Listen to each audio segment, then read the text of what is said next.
morning, everyone. So, giving you a big shot of the layout with some buildings, everything on it. The main thing I want to focus on coming shortly is all the roads, and I got a lot of roads to put in. I have the road put over here by the mountain. This includes the crossing area. I don't know what I did with the bridge, but the bridge will come over, and then this road will come here, and then the entire town with my main block. And I have multiple really dark pencil marks for the sidewalks, the parking areas, and the road. And the buildings are not laid out exactly where they need to be.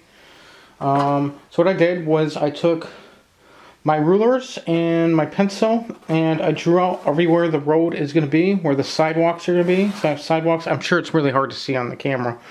There's sidewalks, on-street parking, the roads all the way around, where the foundations will be for this dairy plant, and then I have this other factory that's not completely finished.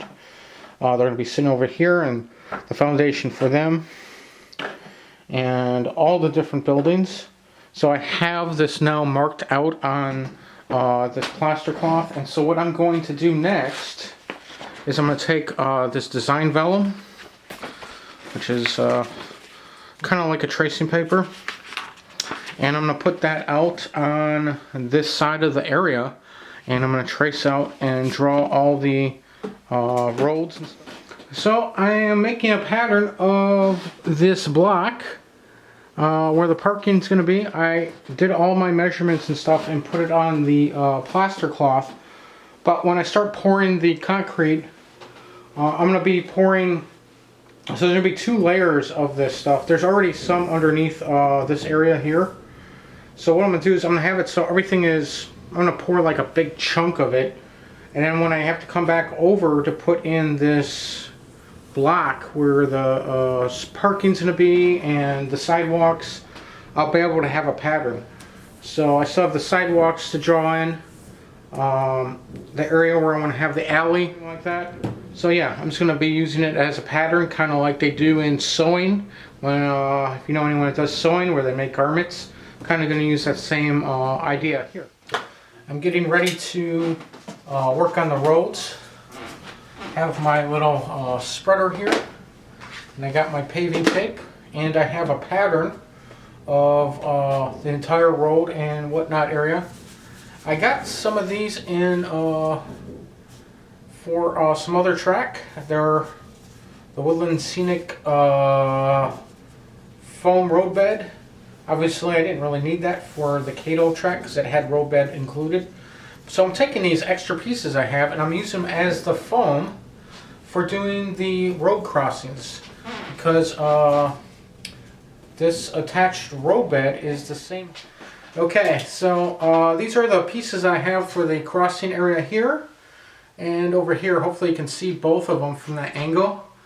I just plugged in the hot glue gun, and I'm hoping to hot glue in these pieces of foam at both of these crossings.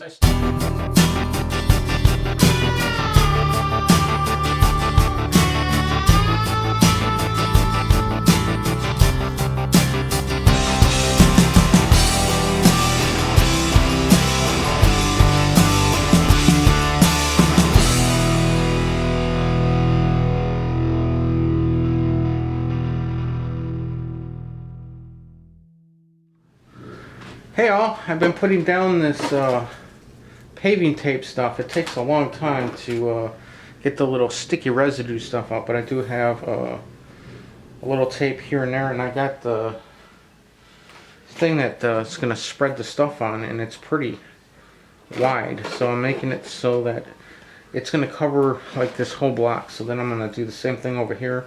So there's going to be like some areas where there's not going to be any. I'll have to go back and fill that in. But I'm gonna put the first layer on this block here, hopefully soon. But it's gonna take a while to get all the tape out. So that's what I'm doing.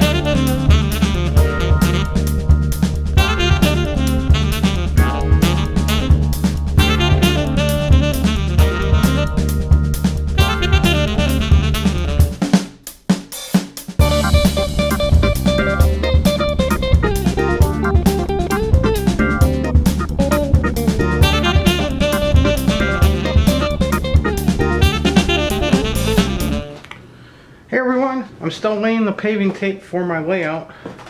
I don't have too much of it left. So I don't know if I'm going to have enough to do all the areas that I want to pave. Because there's several areas plus over there on the other side, and this is how much I have left.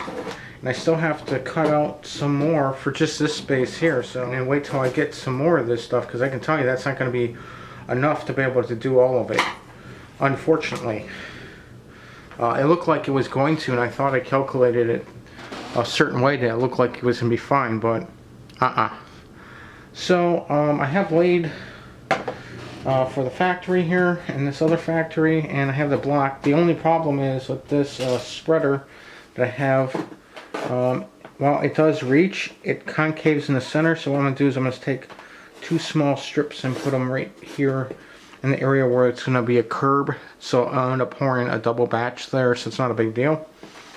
So I'm going to do that, and I'm not going to worry about the crossing areas or the area for the gas station and this curb or this area right now, because I don't have enough tape to do that area right now. So I'm just going to focus on what I have tape for. So I'll just do these little sections, and then when I get some more of this paving tape, I can do the rest of it.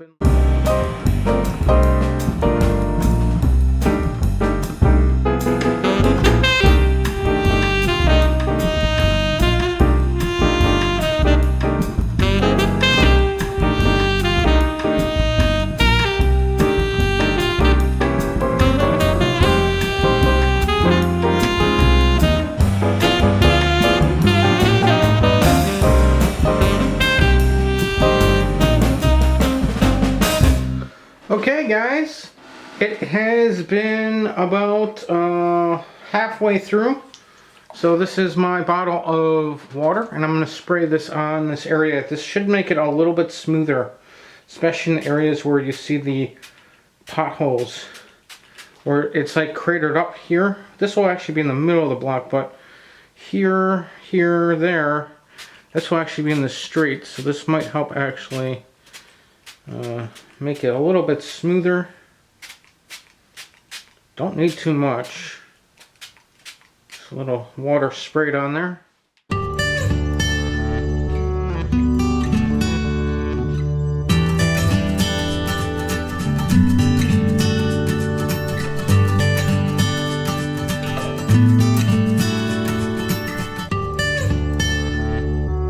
little bit better, but you got to fill in right here, here, and here. Like I said, most of this is underneath the sidewalk area. Like I said, I don't have too much paving tape left, but I think I have enough to at least put in the second half of this this curb and the parking areas and the sidewalks for this. I should have enough paving tape. But I think overall it looks pretty good. And like I said, where these areas where the paving tape were, where they didn't get any, it's all sidewalk. You can actually see where my road is right here. So that road actually comes like here, so that's not a problem here. And I don't have it marked here, but it should be, yeah. So the road areas are fine.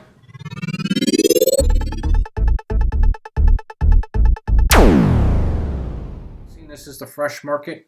I just pulled everything out of the box. You get a lot of signs and a lot of different styles. Looks very nice. The window material, as you can see, has pre-printed shades and curtains on them. Again, with the construction paper and this piece of plastic, which I think is for more windows. And we also get an instruction booklet.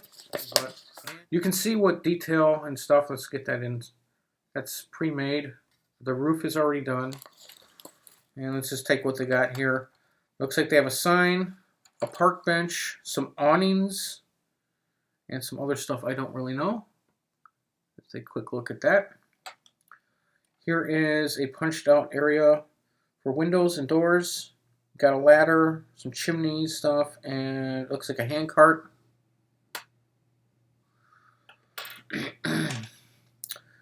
This looks like some lights and stuff and barrels that would be around the building.